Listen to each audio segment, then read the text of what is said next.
I'm not sure if that's a sinkhole or not. Doesn't appear to be fed by other sources of water, but it could be. There's an underground stream here, but it's a curiosity. I don't know.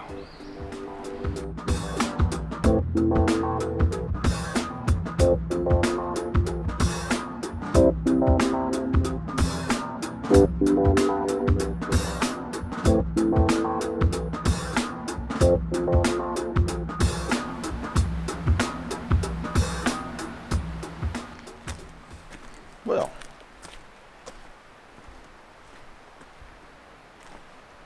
seven days ago, I guess 8 days ago now, I was here at the Fiery Gizzard portion of South Cumberland Recreational Area, and I'm going to pick up the trail where I left it off last week.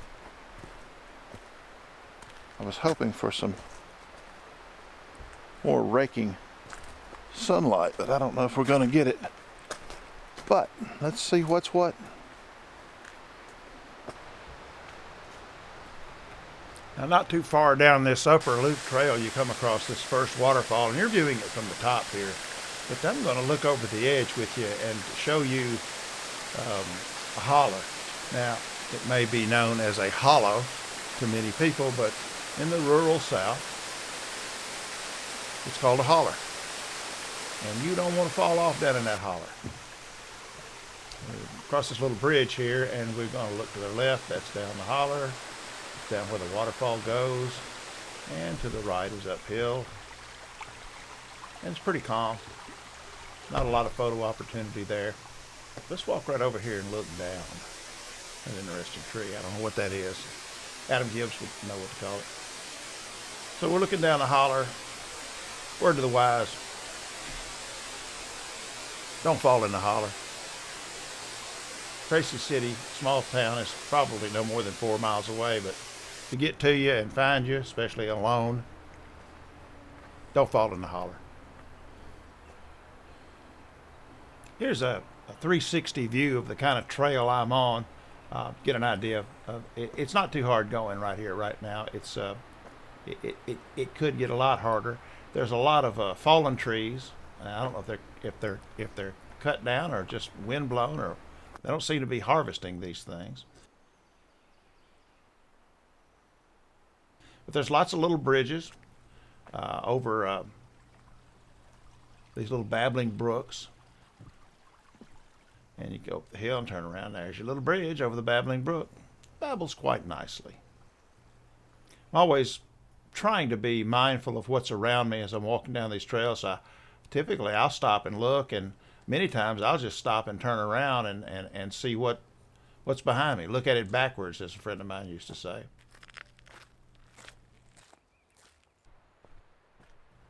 There's an idea of the roots that are bare on the trail. You really want to watch your footing in these places.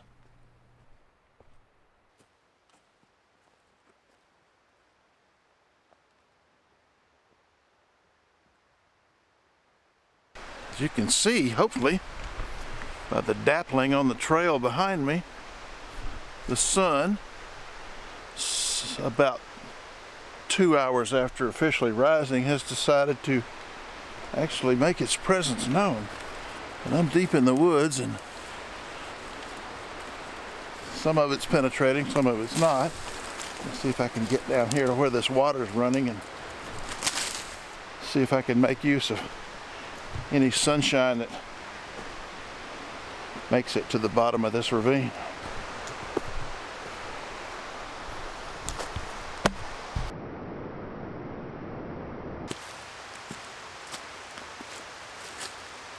I'm going to take advantage of this streaming sunset and try to get a shot of this path winding its way through these mossy rocks to a nice tree.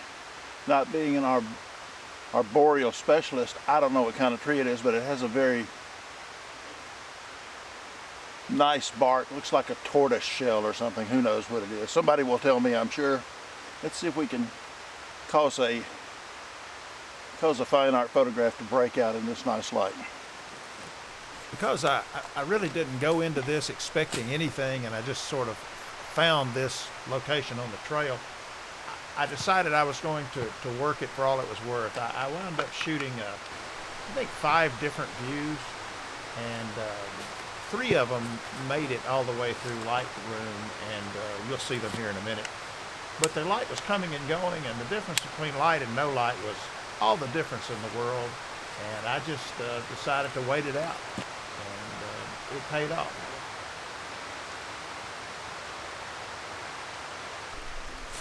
All right, I think this is where I'm winding up for my shot, trying to get this foreground kind of stacked pretty close to that midground with the path and the trees in the background, and you see the nice filtered directional light making the left edge of those trees light up, making the tree look round. Nice light. Let me walk down through here, give you the backstory, so to speak. So that's what I'm looking at backwards. This exposure is just about perfect for this forgiving light. What I would change, maybe my perspective might walk around a little bit once I get this like I want it. That gives me f32 at 1 second to ISO 400 for a slightly different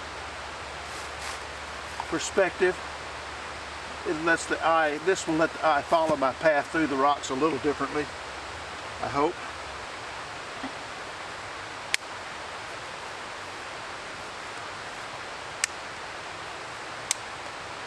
A little higher, I'm opening up the distance between the rocks and giving the viewer's eye a slightly different path to follow.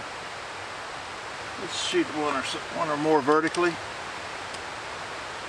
just for giggles, just so we say we did. I think we're going to change to a 23mm lens. This is going to get real wide, but this vertical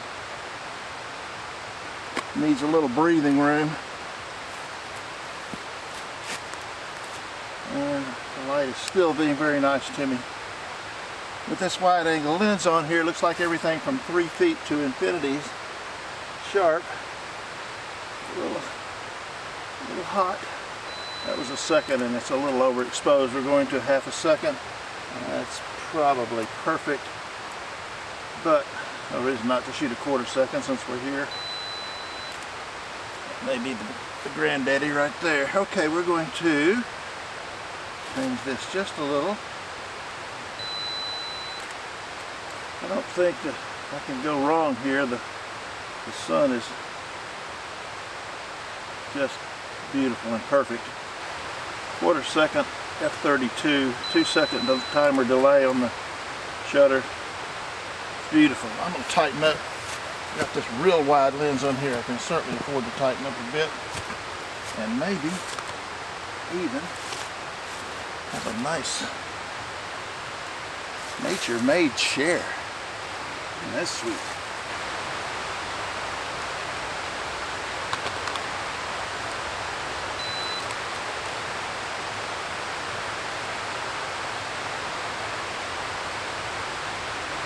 Sweet. I think we got it. We can move on to where the water's flowing. At least get a little closer to it.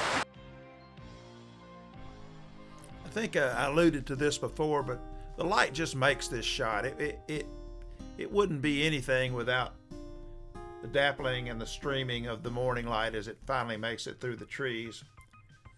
And I don't know why I stopped here, because the light wasn't doing much when I turned around and looked at this place I just walked through, but I could see the path, and I could see how the path could be enlightened a little bit, and pretty pleased with the way it turned out. There's another one coming up here, 2 more coming up here, that just me working the scene as you saw in the documentation of how I got these shots.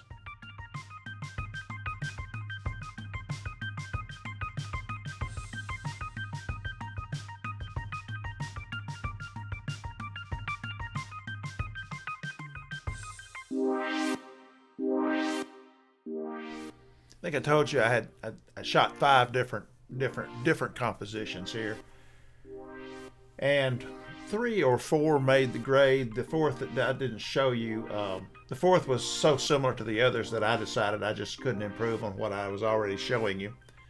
But I walked away with more images from this seemingly nothing location than I ever thought I would. I thought maybe I'd get 1. Very pleased. Not going to win any contests, but made my heart go pity-pat.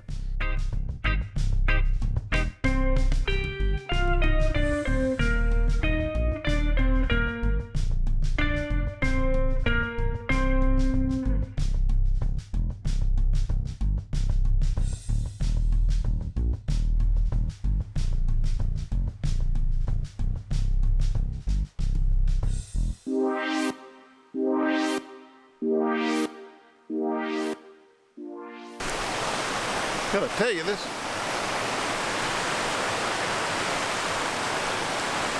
It's not the most dangerous trek I've walked on,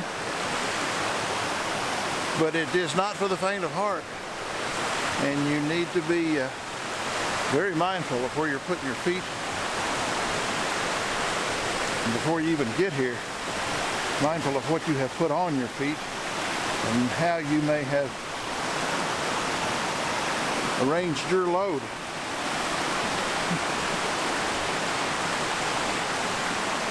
Beautiful. Just start to pick up subtle pop of some sun rays since we've turned the bend in the creek, and we're now not shielded by the mountain to our left, so the sun can sort of reach down our path. Not what you call specular, but it's yielding some nice shape to the trail.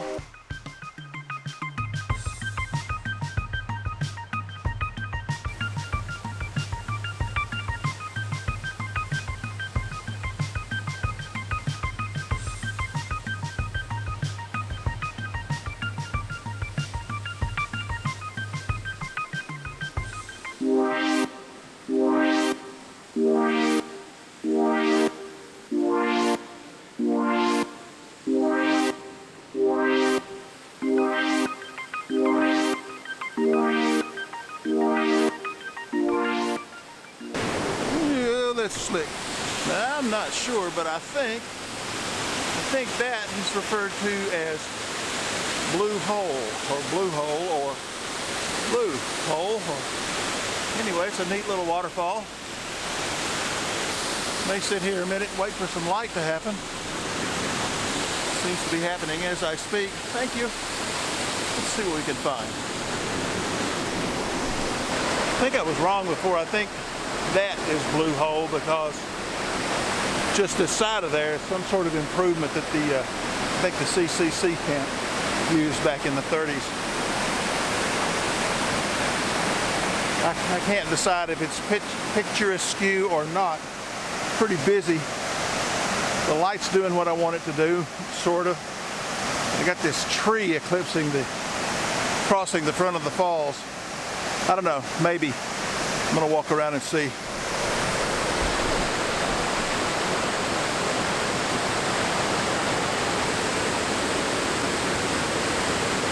Trying as hard as I could to make something out of nothing, to put some lipstick on this pig is one way to put it. I came up with nothing. The tree that was angling across the front of the falls between me and the falls was just killing it for me. I walked up and down the bank, and in my nimble as a woodland creature style, tried to find a perspective and point of view that would tell a nice story about these falls. But not today, my friends, not today. I knew I still had some trail to cover, and sure enough, just a little upstream from where I was so unhappy with my waterfalls, I found this. I still don't know exactly why I like this. I think it has something to do with the curvature of the roots and how they lead you to the curvature of the trees and the tree boughs just sort of arch out over the stream. And then there's all that running water and that lovely green of the moss. And I loved it so much I did it twice.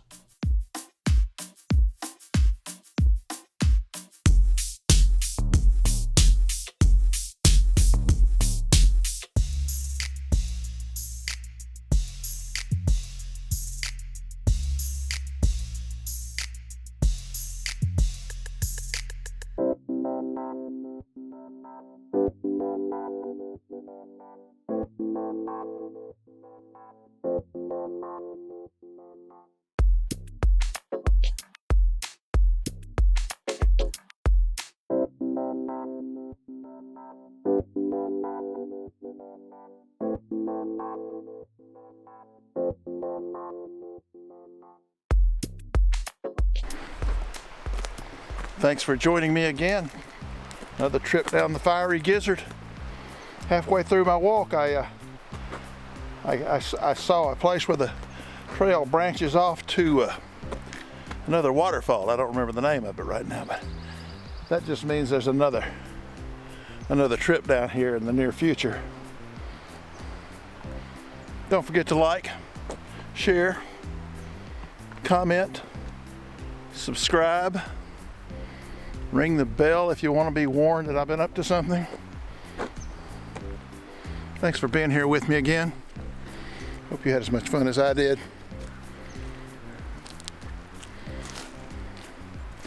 I'll see you next week. This tells me that depression full of dark water that I thought was a sinkhole is actually not a sinkhole. It's a remnant of the way the CCC camp, thank you, FDR, a remnant of the way the CCC campers handle their wastewater. Apparently it hasn't seen a microbe in several decades. Don't think I'm gonna stick my toes in it. Nope.